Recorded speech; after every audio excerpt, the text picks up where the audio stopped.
Hey, Ag Teacher Thoughts here, coming at you with another video. We're going to talk a little bit about weeding in the garden, because I've got a little section that I've got a project for.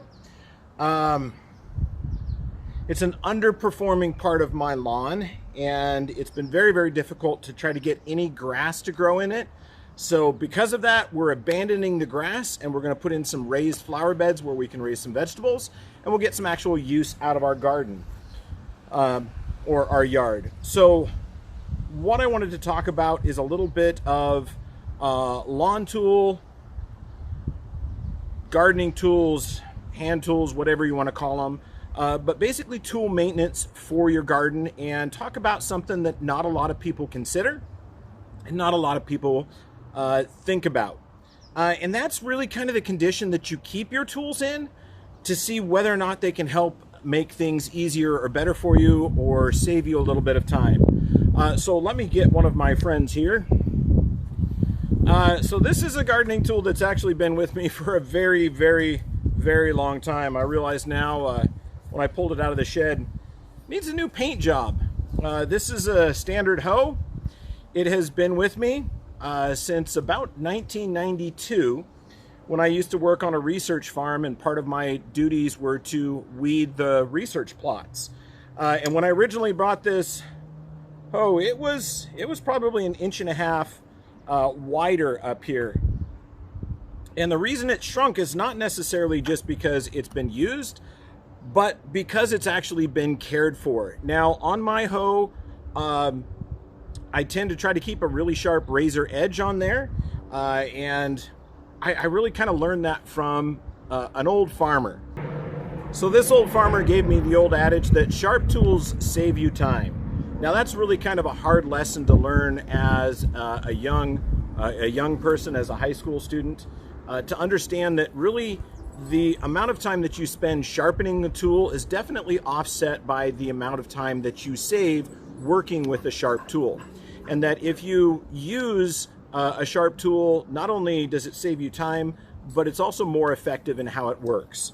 And hoes are pretty much the same. So if you think of a hoe as a knife that you use in the garden that's on a long stick, you'll understand a little bit more about that. Like kitchen knives. If you have a kitchen knife and it's dull, you can't slice a tomato. If it's sharp, it's going to do a wonderful job. Well, we're still cutting plants here in the garden, but we're using a knife that's on a stick, and we call it a hoe, and it needs to be sharp too. So most people, when they have hoes, they're going to be like the edge of this one here, which is rounded. You know, if you can see a reflection off of that, see how flat that is.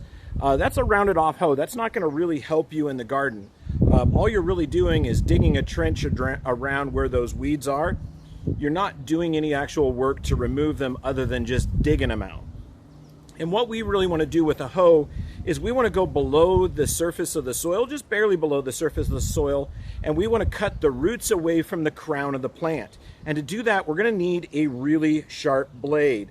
So if you can hear that, this blade is still fairly sharp. I don't know that I've used it here.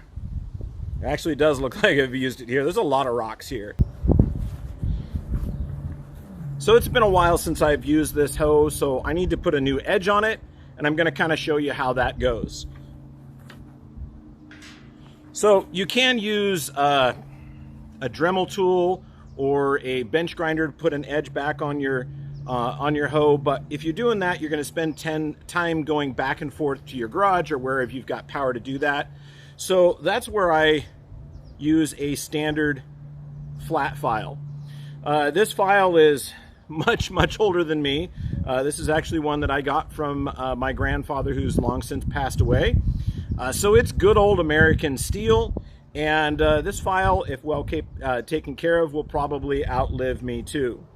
When I picked this file out of the drawer, I realized the last time I put it away, I had been working on a project and hadn't taken care of it or hadn't cleaned it. So it's clogged up, and files do get clogged up, and they do make brushes for cleaning files. Unfortunately, I don't have one of those, so what I generally use with my files, since I don't have a file brush, is I use a standard wire brush, and I go with the grain of the file, and I'll drag that off at the right direction, so right as the direction of the file teeth. And that's cleaning out those grooves and removing any of the metal that's stuck in there. So the last time I used this file, I know I had a little bit of lubrication that I was using to make it cut better, and that lube has jammed up in this file with some metal filings, and it needs to be removed. So I'm just going to do a real quick clean on this, and I'll do a better clean later. I'm going to take it and run it through some solvent to get some of that lubricant off of there, but I still have a nice good edge that I can use. And when you're sharpening a file, we want to make sure that we're going with the cutting edge of the file. So files cut in one direction and don't cut in the other. So they cut in one direction and they drag over the other. We don't need to be dragging that over our metal. We just want the cutting edge. So when I'm working with my hoe and sharpening it with a file, I'll put the handle in the ground, I'll hold it like this, and I'll actually go in an angle across the face of my hoe. And I make sure that I'm getting the entire surface of that hoe. I'm removing all of the rust and all of the notches that I can see. And definitely when you're doing this, make sure you don't drag your fingers across the file or the hoe, because if you've got a nice sharp edge, you're basically going to be running it up against a knife blade like we've described. And also I make sure that there is a bevel, or there is an angle to my hoe. So that's about where that angle is right there. So when I bring that down to the ground, and I've got that in there with the angle that I hold my hoe, that lines that blade right up with that surface of that soil and allows me to cut those roots off. So I'll do a little bit more on this. The other thing you'll notice is I'm only filing on the top side of the hoe. I'm not flipping it over and filing on the bottom side, because we don't need to do that. You know, if I've got a great big nick, I might take a burr off, but other than that, I don't file on that edge. I only file on one. I try to always go the same direction and go all the way across the hoe so that I get a nice even wear and my hoe stays straight.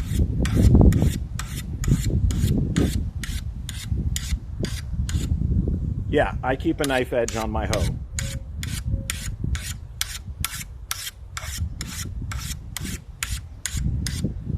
The other thing is, while I'm working out in the garden, this file does stay with me. I'll generally put it in my back pocket. When I was working on the research farm, I kept the file in my pocket. I tried keeping it on the hoe for a while. That didn't work well. It just goes great in the back pocket. Does wear the jean pockets out really quick though. But with that, I realized as we were going that it was about every 20 to 30 feet of row that I was hoeing, I would need to stop and sharpen my hoe. I worked on that farm for several years. So I got really good at sharpening my hoe, keeping my tools nice and sharp so that they're doing work for me and making the job that I'm doing easier. So we'll put that, make sure that edge is on there. Put this off to the side. And then let's take a little closer look at the hoe as it is working. So these are some of the weeds that I'm removing out of my garden. This area is really big on rocks, so we do want to make sure that those are out of the way. And I'll come in with my hoe and I'll bring it under the bottom side of what I'm removing as far as weeds. And it'll come in there and it'll cut them off right at the crown. Okay, so we're coming in here, cutting those right off at the crown. And you should hear a pop as those are dragging across those roots. And that will be the stem and the crown of that plant being separated from the roots. So you can come in, and I generally go at an angle. Again, try not to go into the rocks. If I get a rock, I'll put my hoe on an edge and drag it out of the way so I'm not hitting my knife edge. And I'll come in here and remove the weeds like that. And I should have a nice clean surface of the soil. There shouldn't be any stems left over. You should be cutting it off right at the roots, because with these particular weeds, if you leave even a small pinch of them, they will sprout roots again and regrow. Okay, let's move over here for another section, and we'll go through that real quick. Get the rocks out of the way. There's a clump of grass in that one. That grass out of there.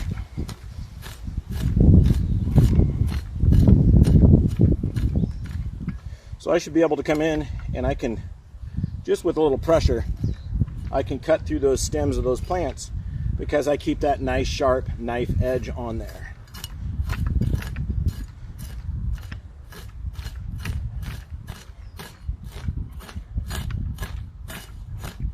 Now, the other thing about using a hoe in your garden is they are more effective when your soil is dry, because it tends to form more of a dust.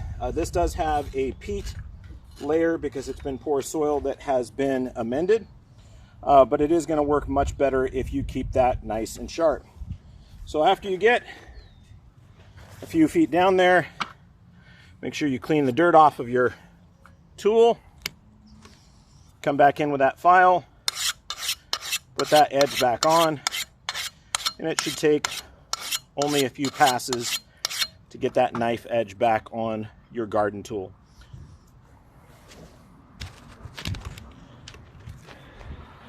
Anyway, I hope that was at least a little informational and kind of reinforced the idea that you do need to keep your garden tools nice and sharp, so that it makes it more efficient for you and it makes them more effective. Anyway, I hope you learned something today. Ag Teacher Thoughts out.